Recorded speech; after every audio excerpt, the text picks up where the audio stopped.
بسم اللہ الرحمن الرحیم۔ السلام علیکم ویورز، ایک مالدار شخص حج کرنے گیا۔ وہاں پر اس نے ایک مشہور زمانہ دیانتدار اور امانتدار آدمی کے پاس عرفہ سے واپسی تک کے لیے 1000 دینار رکھوا دیے۔ اس کے بعد وہ وقوف عرفہ کے لیے چلا گیا۔ جب واپس آیا تو امانتدار شخص کا تو انتقال ہو چکا تھا۔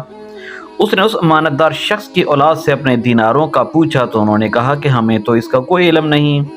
اس نے مکہ مکرمہ کے بڑے بڑے علماء کاملین سے رجوع کیا تو انہوں نے فرمایا کہ نصف شب کو زمزم کے پاس جاؤ اور اس امانتدار شخص کا نام لے کر پکارو۔ اگر وہ نیک اور جنتی لوگوں میں سے ہوا تو پہلی پکار پر ہی جواب دے دے گا۔ اس شخص نے زمزم کے کنارے پر کھڑے ہو کر اس کو آواز دی مگر کوئی جواب نہ آیا۔ وہ علماء کے پاس واپس آیا اور جواب نہ آنے کی خبر دی تو انہوں نے کہا انا للہ و انا الیہ راجعون، ہمیں تو خطرہ محسوس ہو رہا ہے کہ وہ امانتدار جہنم میں نہ چلا گیا ہو۔ آپ اب ایسے کرو، یمن چلے جاؤ، وہاں ایک کنواں ہے جسے چاہے برہوت کے نام سے لوگ جانتے ہیں۔ کہا جاتا ہے کہ یہ کنواں جہنم کے منہ پر واقع ہے۔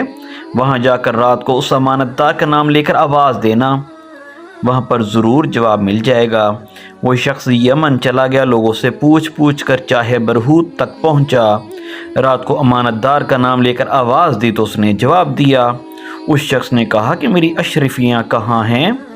امانتدار نے کہا میں نے انہیں اپنے گھر کی فلاں جگہ پر زمین میں دفنا رکھا ہے، کیونکہ میں نے اپنی اولاد کو امانتدار نہ سمجھا، لہذا تم جاؤ اس جگہ کو کھودو گے، تمہیں تمہاری اشرفیاں مل جائیں گی۔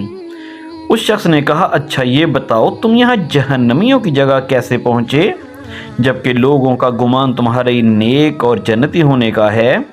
امانتدار نے کہا کہ میری ایک تنگ دست اور غریب بہن تھی، میں نے اس سے قطع تعلق کیے رکھا تھا، اس پر رحم نہ کھایا، نہ کبھی صلہ رحمی کا خیال کیا، تو اللہ تعالیٰ نے اس کی سزا میں مجھے اس جگہ جہنمیوں کے درمیان پہنچا دیا ہے۔